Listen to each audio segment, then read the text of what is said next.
Hey. Okay, listen, welcome everyone to tonight's session. And I'll just share a screen with you all now. We'll go through some slides.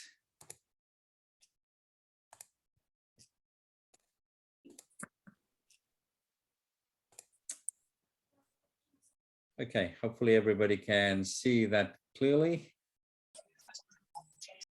Yes. Yep, that looks good. Perfect. Okay.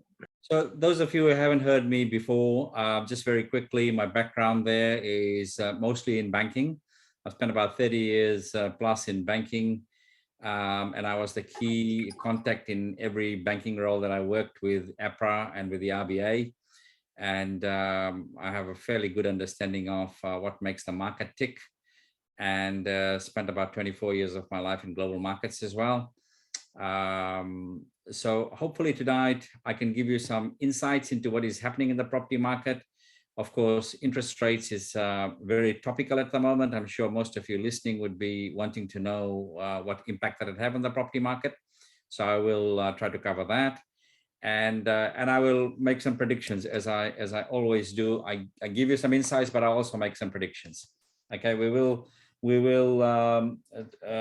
talk for about, I've got Vanessa Shimiak with me as well. She will talk about a specific project tonight, and I will talk more about the market and the economy and where things are heading. And then we'll keep enough time for questions in the end. So we hope to finish in 45 minutes. So they've got 15 minutes for questions. Okay, the house price growth numbers very quickly, 12 months to 30th of April. As you can see, you know, the market has cooled. Market has definitely cooled. And the key reason for that is, and normally I put a graph there for 2021, and 2021 showed a 25% growth in Sydney and the region, okay? That growth is something that you will only see in the property market only a couple of times in your lifetime, because if you see my second bullet point down the bottom there, only 2 other years in the past 100 years experienced such growth as we saw last year. 1989, we had 29%. 1950, let's not talk about the 111% we had there, but when we got more time, I'll explain why that was 111%. So for those who are new to Australia and don't understand the property market and how it moves and what makes it tick, I can tell you that a year like last year does not happen very often. It will only, as I said, you will only probably see it once or twice in your lifetime. Okay, so this is not a market that moves 20% a year. This is a market that is normally steady as she goes, and you see these big increases in price every once in a while. We'll touch more on that later on. The other thing I want to very quickly mention on this is that this is the change in dwelling values, which is normally the median price of all the properties that sold in that period. Okay, so it's the median price of what sold in that period, and then they compare that on a rolling basis. So that's how you get the actual increases. Different type of properties like apartments, townhouses, duplexes, and semis and houses, they all behave differently. Even in the same suburb, you can actually have different levels of price growth depending on, you know, different apartment blocks, different locations within a suburb. So we don't have one single property market in Sydney. We have multiple property markets in Sydney. There could probably be about 25, 30 different property markets in the same city. Okay, I just want you to keep that on the back of your minds, because the house prices and house and land prices actually was a lot higher than 25% last year, and the apartment values were a lot lower. So it's a mixture of all types of dwellings in a given period of time. Hopefully that makes sense. Now, what's in the news in the last few weeks? Well, what's been in the news in the last 2 days mostly is this one on the left. RBA lifts official cash rate to 0.35%. In the last 9 months, I have been predicting interest rates to increase twice in the second half of this year, starting from July. I thought there would be 2.25% increases in the second half of this year and 2 more in the first half of next year, taking the cash rate from 0.1 to 1.1 by June next year. That was based on inflation being controlled. We've got another slide for that, so I won't talk about that in more detail here. New South Wales jobless rates. So our unemployment has in New South Wales gone down to 3.7. We are at around 4% now nationally. This is heading down every time ScoMo does a talk for his election lobbying. He mentions the fact that jobless rates are heading down to 3.5. 3.5%, once we get to 3.5%, it's the lowest unemployment rate in 50 years, okay? So this is big news as well, offset by this news. Australia faces national rental crisis as vacancy rates fall again. This is big news. Everybody's focusing on this now. I have been talking about it for the last 9 months. I have had graphs there showing that it was 2.9% around this time last year. And I said that it'll go sub 1% after June to July this year. Well, we are at about 1.4, you'll see in a minute, and it's heading down. It'll become less than 1% very, very quickly in the next couple of months, okay? Wages growth is important, and this is one of the reasons. We've got tight job market. Tight job markets causes wages growth. When wages growth goes up, you have, together with inflation, you will have this happening, okay? Interest rates going up. And then the other big news, of course, and you'll hear more and more about this, is you need the economy to be growing, and you need more skilled migrants coming in to fill this gap that we have. So you will see more news on more skilled migration coming in to our country. Okay, so what makes the property market tick? I'll run through this really quickly. The very first point there is economics 101. Supply versus demand. Most important factor in any commodity, whether it's properties or cars or jewelry or anything, it is supply versus demand, okay? So if price of gold is going up, you know that somebody is buying, okay? If the demand is low, then it is not gonna go up. Same thing applies to property. So we have had last year significant demand increase and a low supply, and coupled with interest rates at historic lows last year, which actually due to COVID, obviously, which caused these two together, these two factors together, 1 and 2, actually caused what, in my view, were the main reason why we saw a 25% median growth in our city and in the regional areas, okay? Now, we've got to watch, as I said, inflation and wages growth. I say that every single time I do this presentation, and we will talk more about inflation in a minute. Then there is regulation, APRA and the lending policy. And of course, not just APRA, it's RBA as well. RBA doesn't regulate banks, APRA regulates banks. APRA set some hurdles in August last year, where now your loans are actually assessed at 3% above the variable rate. So if the variable rate was 3, for example, your ability to pay is worked out on a buffer of another 3, which means you are assessed on 6%. The media picks up very quickly an interest rate increase and starts talking about number 6, delinquencies and loan write-offs, okay? Well, ScoMo said yesterday, I heard him say that recent APRA numbers actually have domestic mortgages, write-offs, delinquencies is the word that they use, where you've got 1 month, 2 months, 3 months, okay? 3 months, if you don't pay your loan for 3 months, then it is a delinquent loan. Then you are in some sort of trouble and the bank starts talking about potentially seizing your property and selling it off. Well, we are not even at 1% of the mortgage book that the banks have, not even at 1%, okay? We are more like around 0.65% of the mortgage book. It is nothing to talk about. And if you've taken out a loan in the last 3 years, you will be actually at least be assessed on 2.5% buffer, and more recently a 3% buffer on where the borrowing is.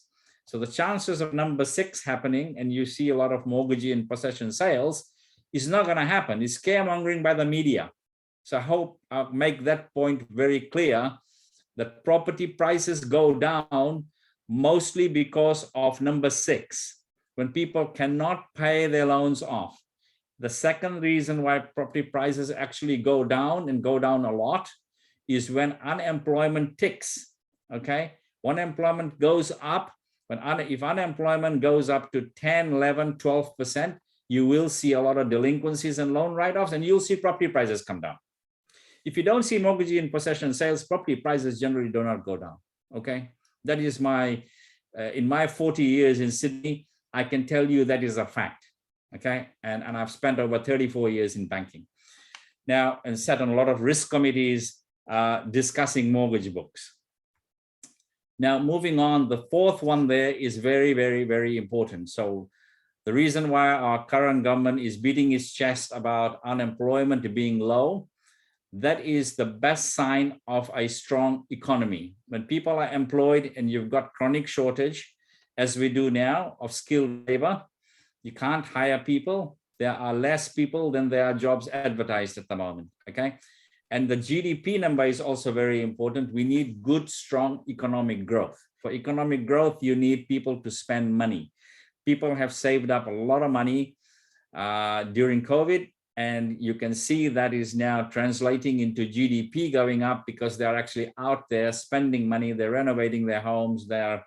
Bunnings is always full now because people are buying things, painting their houses, doing extensions, doing all of that kind of stuff, buying new cars, new TVs, and so on. So all of that is needed for GDP to grow. If these two things are in check, which the current government ensured it is post-COVID out of the OECD and the Western world countries, we are in a much better space economy-wise than any other of those countries, okay? And that is good economic management. So we're in a good place when it comes to the economy. Listen, I'm not making any political statements tonight. I'm just talking about facts. Government spending, infrastructure and incentives, you've seen a lot of that. I won't go back and talk about that, but I have a slide that will illustrate that point a lot more in a minute. Now, the last point is very, very important. And in all of my talks in the last probably 8 or 9 months, I haven't focused on this last point much, and I just brush it off. But if you heard the Reserve Bank governor on Tuesday, he blamed the cost of living and the reason why inflation went up as far as it did and is probably heading higher, and why there's a global inflation issue at the moment, is because of supply chain issues, okay, and oil prices going up. So these are real issues, overseas issues, global factors are real issues that can have a knock-on effect on the prices. But in a normal sense, this will be my number 7, will still be my number 7 out of my top 7 factors, okay? But keep that on the back of your mind because it can have this type of issues. So first it was COVID that caused supply chain issues.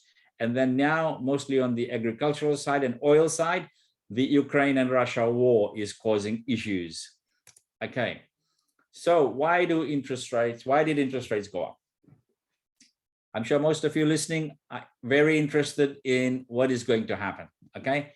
So as I said, inflation much higher than expected. We expected inflation to get to around probably 3% by the end of the year.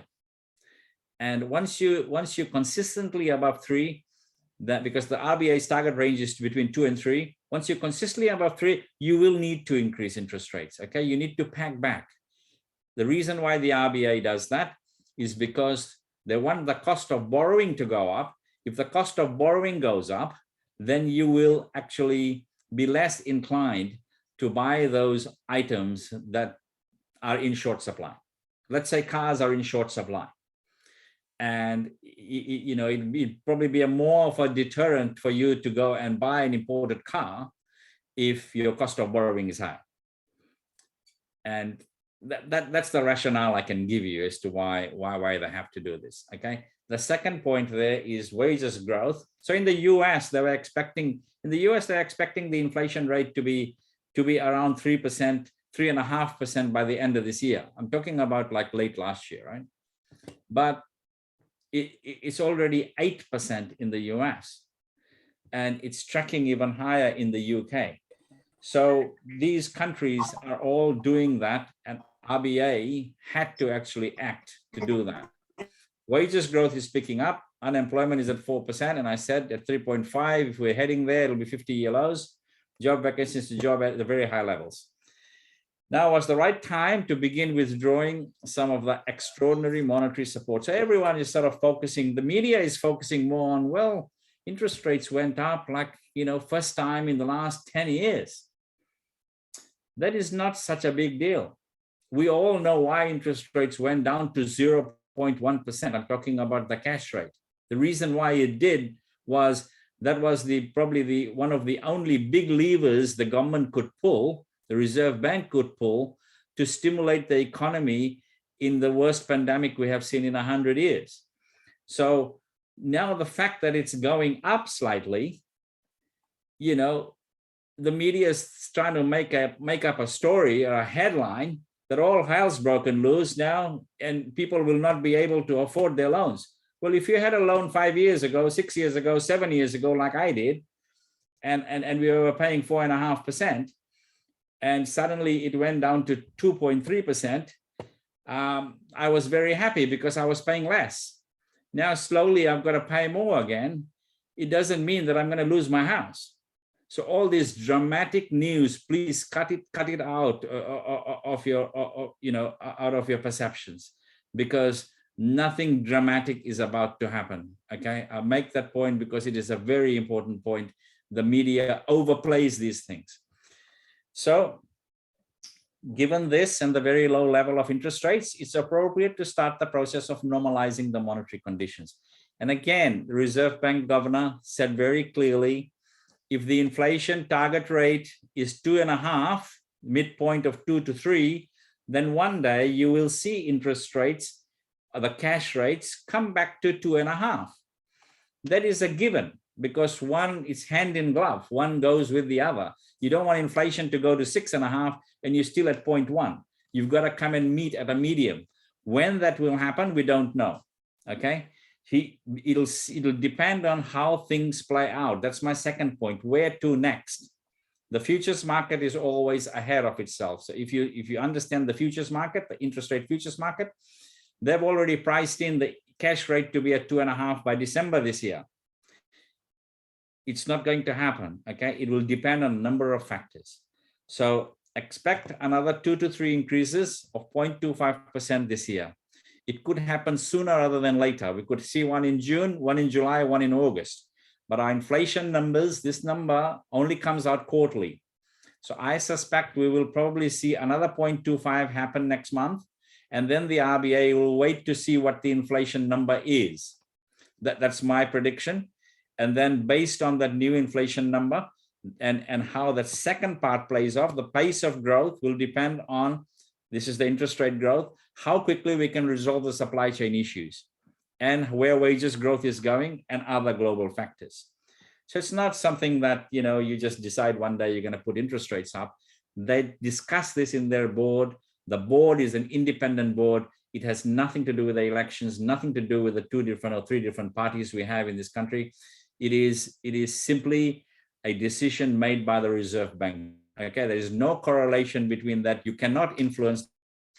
When I was working for HSBC for 19 years, one of our chief economists was on the board, and I worked very closely with the chief economist. Okay, and I can tell you there is no manipulation here. They work independently. And so, listen, where to next? I cannot say, but I will say this based on what I heard the governor say yesterday. You will see a couple of rapid 0.25s in the next couple of months, 2 to 3 months. Okay. What this will do to property, we'll talk about.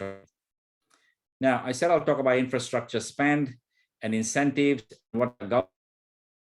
This is one of the key slides. Okay, this is for Sydney and this is for New South Wales. The story doesn't change.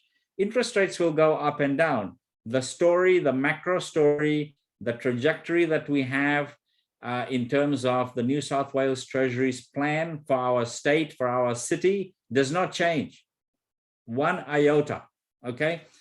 In this city, by 2036, we're gonna see 6 million people living here. By 2054, we'll have 8 million people here, okay? Out of the Western cities in the world, which this is one of the highest population growths, okay? The second thing I will say is to cater for the type of migration that is going to happen in a normal year. These are New South Wales Treasury numbers. In a normal year, you're going to cater for this type of population growth. You will need 40,000 dwellings. Okay. Now, the one on the right here is very important. So in terms of new transport projects, we've got 50 to 60 billion, $50 billion of projects that are happening over the next 10 years. Now you've all seen the transport projects. You've all seen tunnels being dug under Sydney, all over the place. Some are open, some are yet to open. You've got more metro work going on. You've got a new metropolis coming up. You've got new schools coming up. You've got expansion of schools, expansion of hospitals. The list goes on, okay? The amount of infrastructure projects we have in this city and state is actually more than the rest of Australia added together. So this is, and when you're investing in property, you've got to keep this on the back of your mind, okay? Where's this going? Well, the most dramatic one here is for 2022 is in blue. 2023 are predictions of the big four banks. NAB have come out and they have been quite low as well. The point here is everybody's got negative growth this year, and I will show you my predictions in a minute, but I don't believe anything that the big four banks actually show you, because at the middle of 2020, you know, they were all at -20 to -25% for 2021, and we were actually +25. So they got it wrong by about 40 to 45%. So take this with a grain of salt. And then we've got more numbers here. Very busy slide, my apologies, but this is SQM research. And, you know, Sydney last year was 25.2, based on different cash rate scenarios and so on, like where inflation is and where the cash rates are going to be. They've got different scenarios here. And your best scenario there is an increase in property values of +3 to +8. And your worst scenario there is a -7 to -2. Again, I respect SQM more than the big four banks, but we'll come to my predictions in a minute. Now, what is the key message I want to give you all in relation to our Sydney property market and New South Wales property market? So yes, the biggest headwind we have, and I've been saying it for months and months now, just the timing of it has happened 2 months before I predicted it. I predicted the first one in July this year, is that there are other factors that will outweigh these headwinds, okay? We're still in a low interest rate. I've got 8 factors here to talk about. We're still in a low interest rate environment. So rates going up once, twice, 3 times, we are still in a low interest rate environment. Please, let's all understand that, because my first property that I bought in Sydney, okay, we're going back 39 years ago, my interest rate was 17%. Yes, 17%, okay? So I understand what happens with interest rates. I've paid 10%, I've paid 12%, I've paid 17%, and recently I have paid 2.3%. So the point is, we're still in a low interest rate environment, okay? And there is high appetite for banks to lend.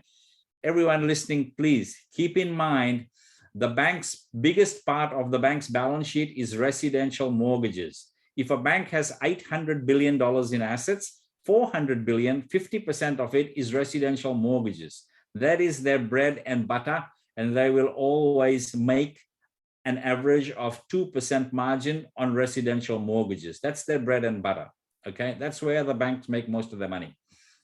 So they will continue to lend in that space.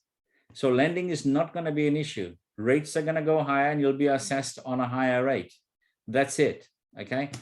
Second one, extremely important because it is a supply and demand game, was my number one, if you recall. Demand will continue to be strong. Migration, I don't have to tell you, it was paused for 2 years. We've got a backlog of migration. Everybody's making noise. We've got shortage of skills. Okay, we've got a tight job market.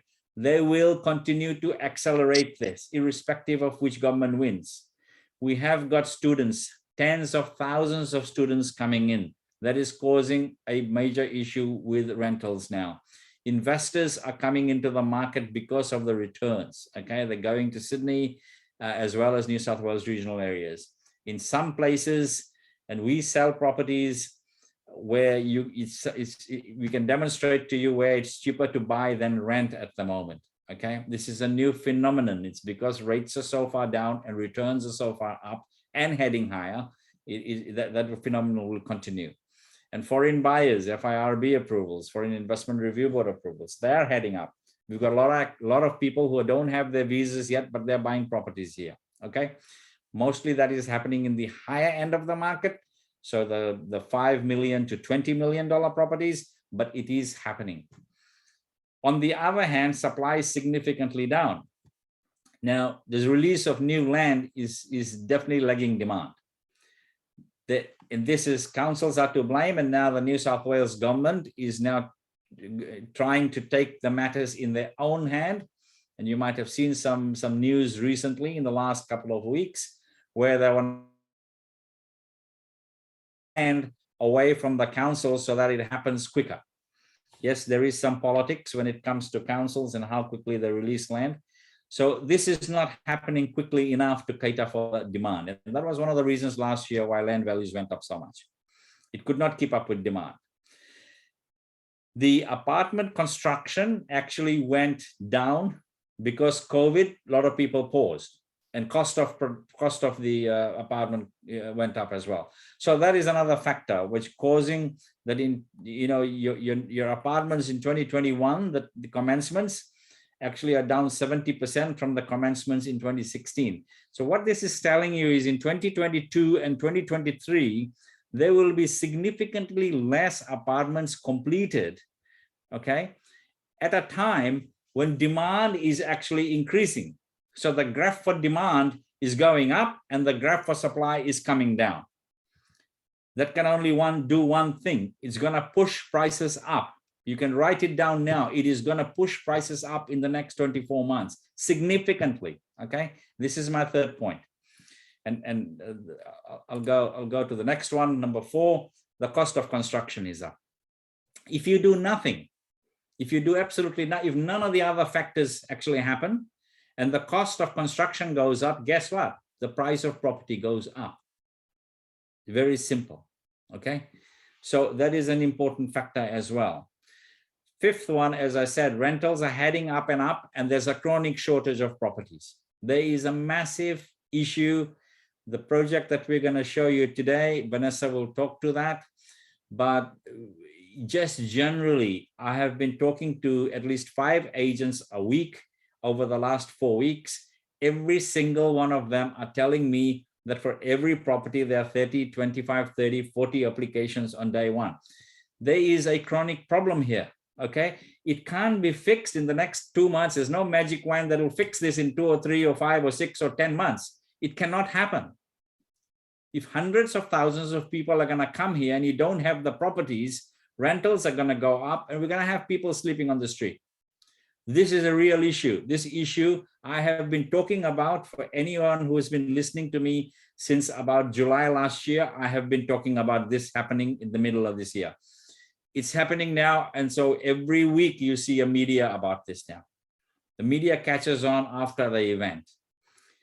FOMO effect. There's still a lot of people sitting on the sidelines waiting to buy a property, missed out.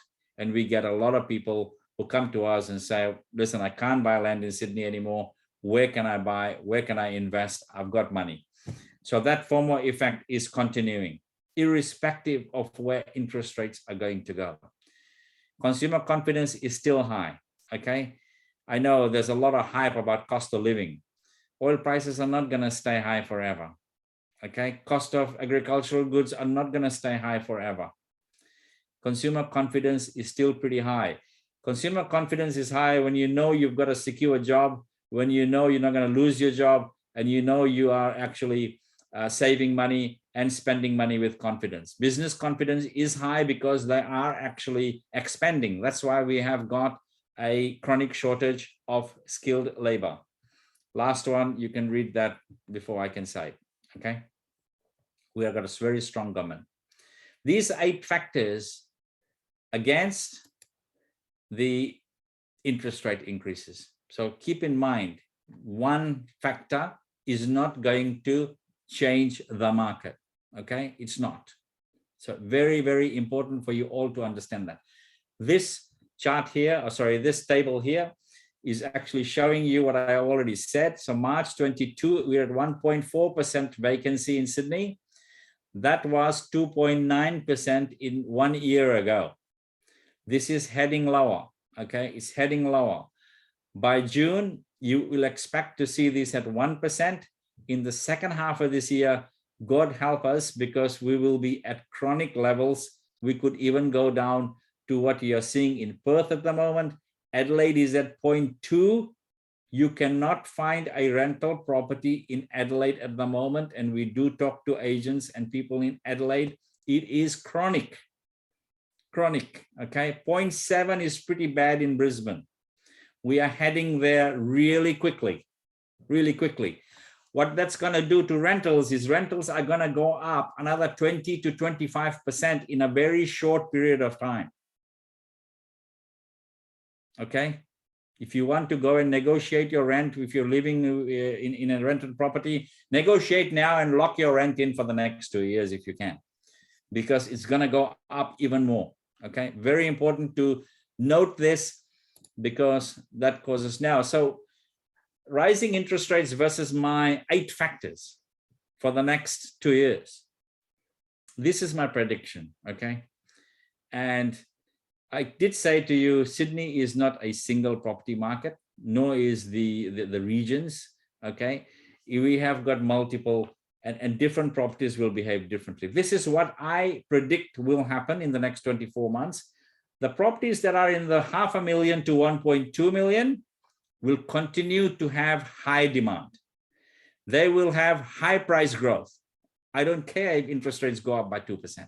They will continue to have high price growth. I will make one more point. In 1989, you saw property prices go up by 29%, right? In 1989, the interest rate was 10%. Okay, it was 10%. So keep this on the back of your mind. And these type of properties are gonna get the highest rental returns. So that's why you're gonna have high demand. Not everybody will be able to go and afford in this space. So the demand for that space is gonna go down. The demand for this space is going to go up. For those people who have been waiting to sell their property in Sydney and go and retire up the coast or down the coast, or go interstate and buy in Brisbane or Adelaide or Melbourne, they are going to sell their properties in this price range, okay? There'll be more properties on the market, increased supply in this price range, and more demand for this price range, okay? Which is gonna cause price pressure in this price range. Now, in this third one here, you could see the largest correction. This is the area of the market that was the most heated. This is the area where you had a $3 million house in Warunga that suddenly became $5 million. Okay, no rhyme or reason. It just, demand was so high. And that's the price area where I think you are going to see the largest correction. Okay, 5 million plus, 5, 10, 15, 20 million. You're going to continue. This is the overseas market. This is the returning experts. These are the people who are cashed up, who've got plenty of money, and they have plenty of money to upgrade from here to a $10 million property, 8 million. That area will continue to have moderate price growth. Okay. People are always waiting for a bit of pullback, a bit of interest rate increase. And this area, you are wealthy enough so that the interest rates don't impact you. So that's my prediction, okay, for today. And so what I recommend to you is you go back to this, area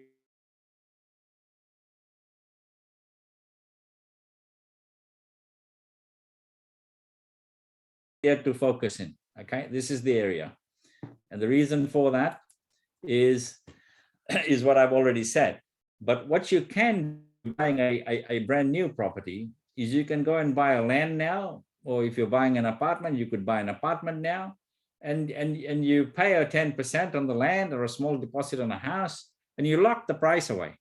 Okay, then you don't worry about the supply chain issues and all of those things, and you enjoy the growth on the full purchase price. If you buy something for 800,000 or $1 million, you're actually enjoying the price growth of 10%, okay, or 15% or 20%, whatever it goes up by on the whole purchase price, but you've only paid 10% of the value. Now, the regional areas, so our project today is in a regional area, which is this point I'm making is they will continue to experience growth. Sydney is going to become more and more unaffordable, particularly in that price range that I was talking about, okay? So there will be, in the next 24 months, you're going to see more people actually investing in the region, and they will look for places where there will be attractive. So Byron Bay, for example, okay?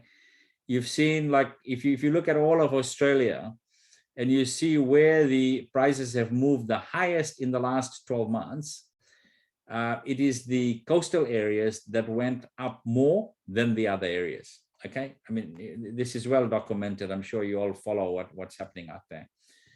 And investors are looking for growth areas outside of Sydney that provide strong returns. So returns is important. You want to make sure that you invest in an area where you're going to see growth for the next 5, 10, 15 years. Property is not like the stock market where you buy something today and you might sell it next week. Okay, it's a long-term gain. It's about buying in the right places at the right prices. So opportunity for arbitrage, you use your equity and add a quality investment to your portfolio in an area of growth. Goes without saying.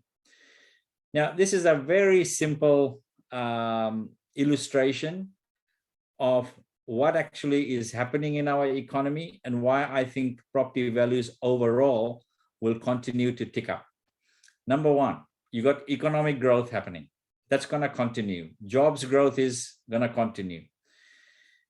Unless we have a change of government and they stuff up something, okay? But generally speaking, these two are wages growth is happening and population growth is happening. All of this is going to cause increased rental and buyer demand. All of that actually leads to increase in property values, okay? So it's not a single factor called interest rate. Interest rates are important, okay? But these factors are equally important and together very powerful. Now, very quickly, key considerations when buying a property. Location is, of course, very important. I'll let you read that. You've got to see an area that has got growth happening. You've got to have population growth, strong demand, demographics. You've got to look at investment of who is coming into the area, what other investments are happening in the surrounding areas, and what will cause prices to actually go up. What will cause people to come and live there and buy and rent and so on, okay? The price point is important. You've got to buy in an area where the price hasn't moved all that much yet and has got room to actually grow further. That's important. Timing, well, like I said, timing is perfect at the moment for certain type of properties. And you've got to pick somebody who's the right developer and builder. Those things are becoming more and more important. Okay, I will stop there. And we are fortunate to have Vanessa Shimiak with us tonight. She's the general manager of Coolwater Homes, and she will talk about a specific project that we have in a place called Halliday's Point. For those that don't know where it is, Vanessa will explain that shortly. But before I go any further, what I will do is I will share a very short video with you of the actual location, and then I'll let Vanessa talk through. So I'll share another screen. Bear with me.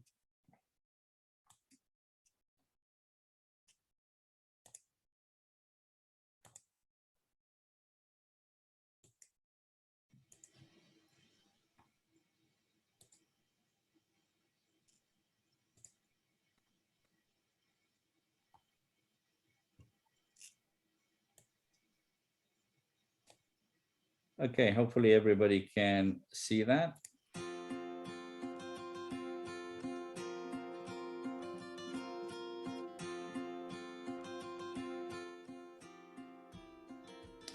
Vanessa, you can talk to this if you wanted to. Yeah, so basically, this is just an aerial shot of the estate, which is called Evergreen Shores. So basically it's, as you can see, very close to the beach. It's situated beside an 18-course golf course called Tallwood, which is a stunning golf course, apparently very hard to play, but very, very nice. But as you can see through there with the beach areas, you know, basically you've got Blackhead Beach, Diamond Beach and Redhead Beach. So they're the three beaches all within, you know, Blackhead's roughly a 4-minute drive, which is Blackhead here. They've got one of the only swimming pools, the rock pools on the mid north coast. There's only 4 up the coast. That's Blackhead through there. And then as you go up, you've got Redhead as the next beach, and Diamond Beach, and they're probably around about a 7 to 10-minute drive from the estate. So all very, very close to the beach areas as such.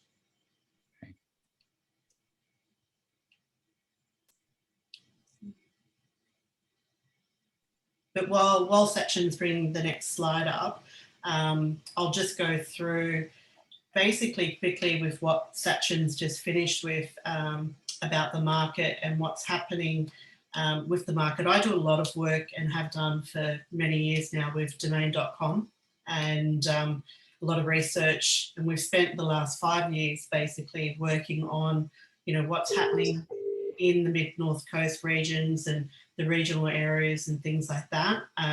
You know, I've been working in my role, in management roles with quite a large, you know, Sydney builders. I've worked with a few of the larger builders here in Sydney.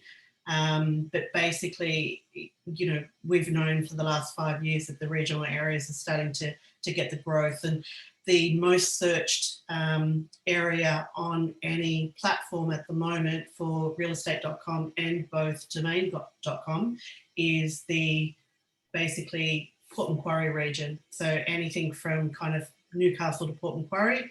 And then in there, you're picking up the, you know, the Forster, Tuncurry, Halliday's Point, and then through into the Port Macquarie region. So it's one of the most searched areas at the moment. So lots is happening through that area. It's roughly, they say 3 hours on Google from Sydney. It's roughly about a 2 hour, 2:20 to 2.5 hour drive from Sydney.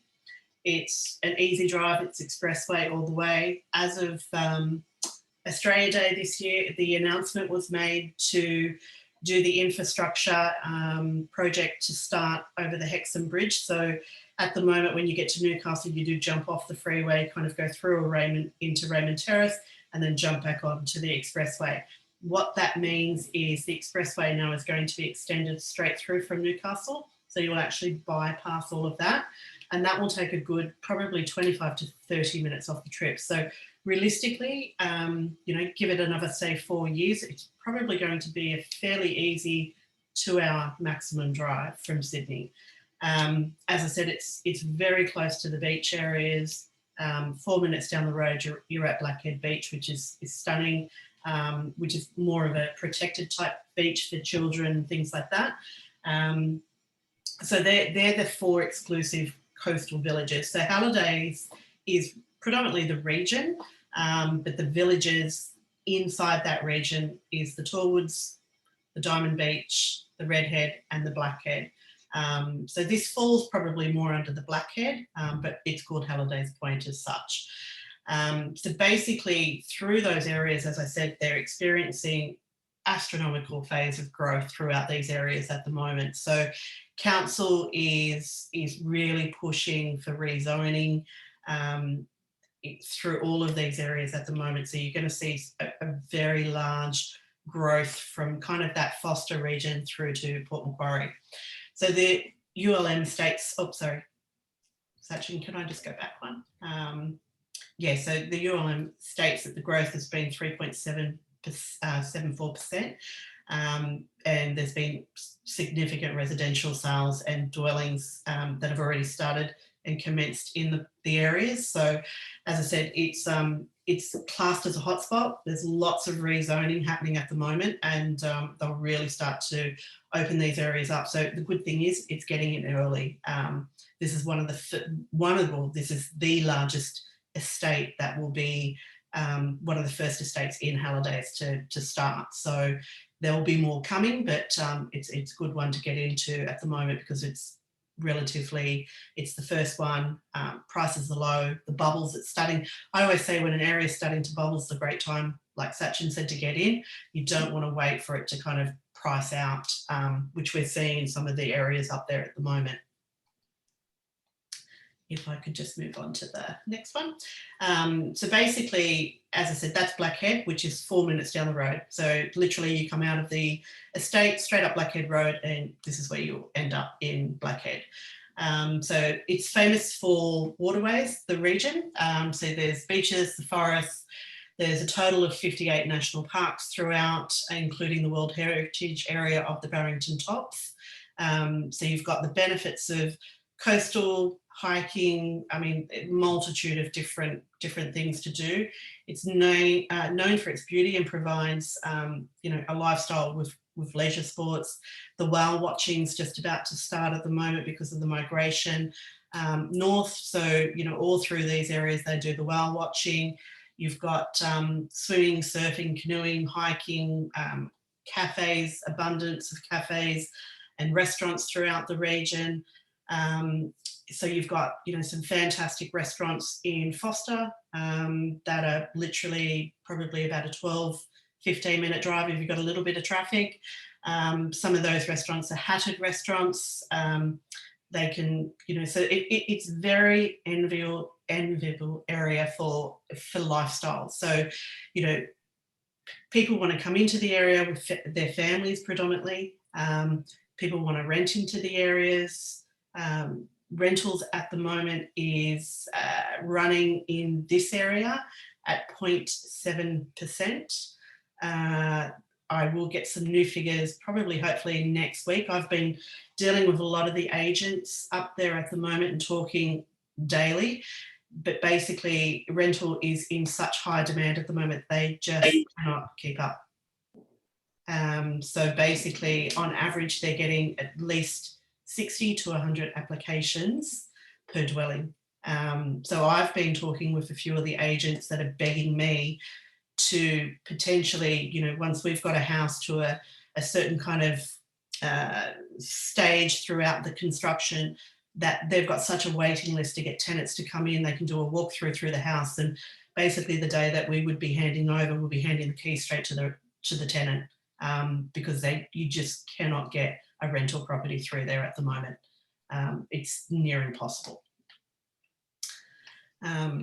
So basically the growth through the area, throughout basically all of the area, they've kind of, the infrastructure coming in is to support obviously what's going to be happening. So we've got the Northern Gateway Transport Project in Taree, which is literally about 10 to 15 minutes away. So that's a precinct that will have some light industrial manufacturing, but it's also going to be basically like a satellite because it sits right on the Pacific Highway. So that's going to be the transport project up and down the coast. So it's going to be quite a big hub. There'll be a lot of job growth throughout that. You've got all the additional industrial precincts that will sit beside that. They're doing a huge upgrade at the moment to the Manning Base Hospital that's based in Taree.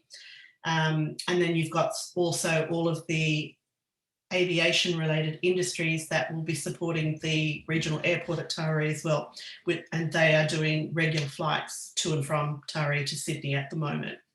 So there's additional shopping precincts that will be built and additional funding to support the areas. So basically they have a tourism industry with about 2.2 million visitors per year and growing, especially through this COVID. So we're finding, even the holiday let at the moment, holiday rentals and the Airbnbs and things like that, some of these homes at the moment throughout these areas are demanding, I know quite a few properties that are demanding $1,800 a night because of the vicinities to beaches and things like that. So, some people, I know quite a few people that are kind of doing a rent out of, like, the busier times of 4 months a year, and it's covering all their outgoings for the year, basically. So that's also becoming really, really popular.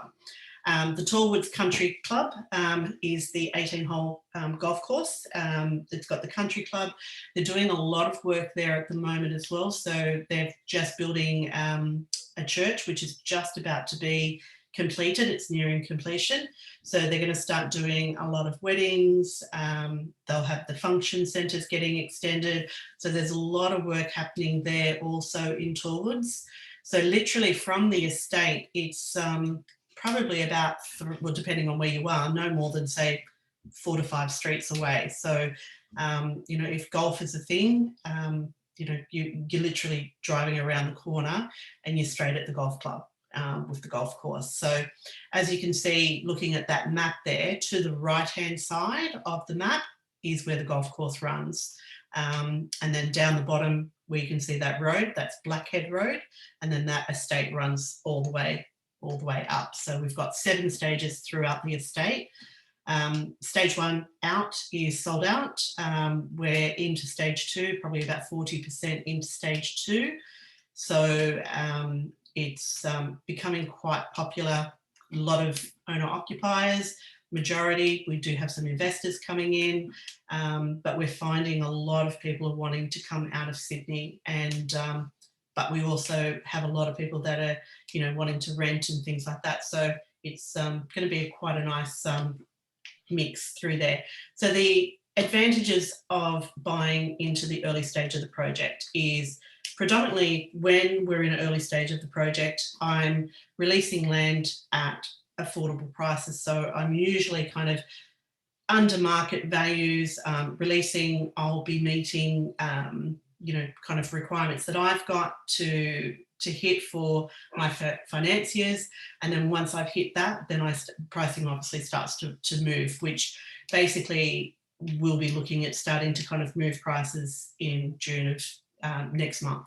Pricing will start to kind of move. So you're buying next to a golf course, you're 4 minutes to 2 beaches, within 10 minutes to 3 beaches. You're buying before all the infrastructure and developments coming in, so you're saving costs there. Your neighbouring suburbs have gone up significantly in the last 12 months.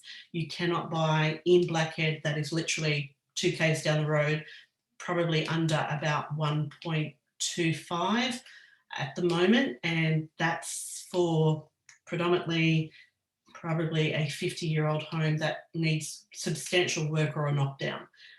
So that just gives you an idea of, where you're sitting. So the area through that Blackhead, kind of Redhead region, which is all within a couple of kilometres of each other, they're very substantial homes. If you went up there and had a look and things like that, I mean, we're talking multi-million-dollar properties that are sitting up there at the moment. So that's just going to filtrate through into this estate as well. So we've got the low vacancy rates and increasing rentals. People at the moment, and to give you an indication of, I suppose, how desperate people are becoming with the rentals, is they are getting offered, real estate agents are being offered 12 months rental in advance to try to secure a property. 6 months in advance, and it's just driving prices, and there's some, it's very, very difficult. I've got friends that have sold in Sydney in November of last year, and they basically they did a delayed settlement and have been looking since November to get a rental property. They have no children, it was just them and their dog. And it has taken them till roughly about 6 weeks ago to secure a rental property. She's applied for probably about 120 in the last 6 odd months. So just shows how hard it is to get rental properties up there. And then basically with Coolwater. So a bit of background with Coolwater is, you know, we've won a lot of HIA awards. We have done a lot of high-end homes. We do some, you know, kind of into some split level blocks. So we can build on a lot of type of different projects. We're a very stable builder. We have great homeowner warranty insurances and things like that. So I'm doing a lot of new designs at the moment. So you'll see lots of new things coming and bits and pieces. But we're going for a very kind of coastal look there. Predominantly 2-story is not as much as we in Sydney probably think to do a 2-story design and everything's going to be 2-story. It's probably only for the fact that we're building on 250 and 300 square metre blocks. So the market in the area really lends itself to a single-story 422. So whether it be for resale, whether it be for rental, people are looking for a 4-bedroom, single-story, double garage, 2 bathrooms. So that is the core of the type of property up there. You still do 2 stories, but they're very few and far between. You'll find most of the homes throughout the areas are quite large single stories, beautiful facades, and that's kind of the look of the area, is these type of looks, very architectural, very coastal. You know, so that's kind of the look and feel of what's happening there with Hallidays. And that's why I'm incorporating this into the new designs, because you don't want to be going in and putting, you know, your typical investor type look product in the area, because it's not going to be beneficial. That'll be the property to be the last one to be rented, or when you're doing a resale, it'll be property that will sell for the least, because it's not what's warranted for the area. So lots of different looks, so it can kind of suit all different styles, but the theme is to kind of give a little bit more of that architectural kind of element to the designs, which is going to help for the resale for the estate, and also with the property yields and things like that. These are just some of the floor plans that we do. So, you know, we've got basically, this is on their SALT design, so they're quite large. You know, we've got big walk-in, walk-around showers, 4 bedrooms, all good-sized rooms. We've got a separate media room, incorporating the studies, obviously, into most of the designs at the moment because of, you know, people working from home. Mud room, so, you know, very open plan, very livable, bringing that outside in, that real kind of coastal type feel throughout. So if you can see these dotted lines kind of running through the middle of the dining room and living areas and into bed 1, what those double lines are is basically cathedral ceilings. So we've opened those ceilings up, so you've got, you know, through those areas there, you've probably got 4 to 5 metre high ceilings. So again, it's that coastal feeling of light, airy and bright. This is another one of our designs called the June, so more of a scullion type style, which is very, very popular as well. And basically with the packages that I do, they're a full turnkey, so we do everything. So basically you're just literally moving in, putting furniture in, and that's it. This is one of our dual livings. So again, we can get into the duplex designs and dual livings. So this is actually a 2-story, 4-bedroom, double garage home and a granny flat to the other side. So to look at it from the street, it looks like just a large 2-story home, because again, we're trying to move away from that typical investment duplex dual living type look, and keeping in theme with the area and where the pricing is going to go in the area with these type of homes. We missed a couple of slides back. I'll go back a bit just to show this is the vacancy you've already talked about, going down to 0.7. And this is just a snapshot of prices. Vanessa, you can talk to it maybe. Yeah, so basically, you know, so we've got land ranging from basically at the moment, some of the smaller blocks, we're sitting at around 300 and, well, it's 350, but I'm running them at 349, so that we are kind of missing out on the stamp duty. So we're running from around about 349 up to around about that 430, 500 mark on some of the larger lots, where we've got lots that are, you know, 1100, 1200, 13, 1400 square metres. So there's a mixture of different products throughout the estate. I've done some corner lots with duplexes, but they're facing either street, so they're not kind of sitting together. We've got the dual living design, which can go onto a standard 15-metre block. So a lot of people are looking at that dual living design because they're either renting out the granny flat and using the home as a home to live in, or their holiday home, or they're doing vice versa, renting out the home and then using the granny flat as their little holiday getaway.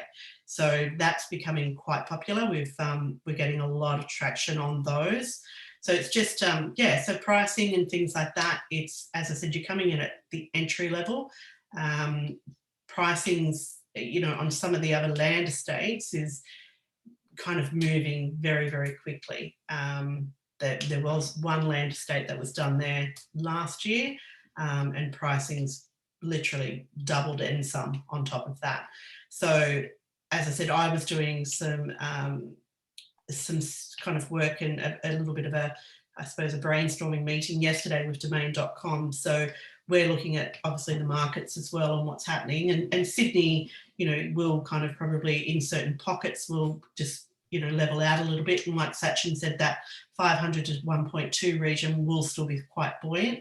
But what we're finding is the mid-north coast, you'll find the regional areas usually sit 2 to 3 years behind Sydney. So we've still got substantial growth for the next 2 to 3 years, because whatever happens in Sydney will kind of follow up there 2 to 3 years later. So we're just starting to see the bubble through these areas at the moment. And it's kind of coming down the coast as it is. You know, it's kind of started at Port Macquarie. There's an area just out of Port Macquarie on this side of Port Macquarie called Lake Cat-Eye. To give you an idea, basically we purchased land there about 13 months ago for about 330,000. That same block of land is now worth probably around 850 to 900,000. So those areas, you know, you could have gone in and bought a package probably 2 years ago at 700, 750. Those homes are now selling at 1.2 to 1.3. So, and it's filtering down, so it's coming down the coast, which is why we've gone to Hallidays, because I'm centrally located. So I've basically got 12 minutes back into Forster Tuncurry. So for work and things like that, I'm 12 to 15 minutes into Taree, which is massive growth satellite city in the making. And then you're still within probably roughly about a 35 to 40 minute drive to Port Macquarie.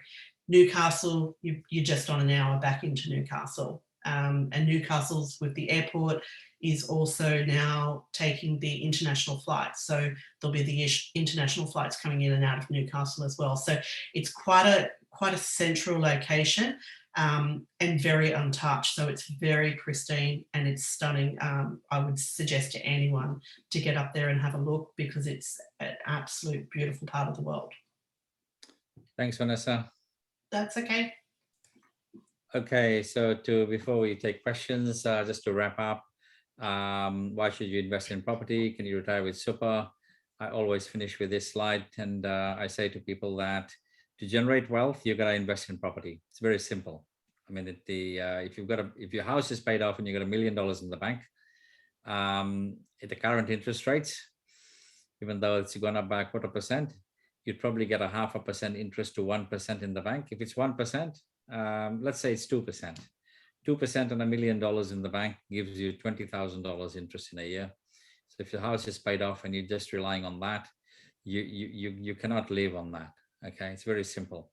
The only reason why Australians are the richest per capita in the world now, past Switzerland, is because of the investment in property. So if you've got equity lying around or cash lying around and you're wondering what to do, you've got to find a good investment property and use that equity. Any equity in your house that's not used is wasted equity. This is how I look at it. So if you've got a good job and you're earning good money, this is a good time to invest, but you've got to invest. You've got to be very selective with what you invest in. And that's where we come in. We try to value pick the projects that make most sense for our investors and where we would invest ourselves. So I would never, in any of my presentations, show a property where I would not buy myself. And I can say for this one, I have bought, and like every other project that I show, we've got, we've got over 40 projects that I could show you. But like I say, we will only showcase what we think gives you value to purchase today. I will leave it there and take questions. Thank you.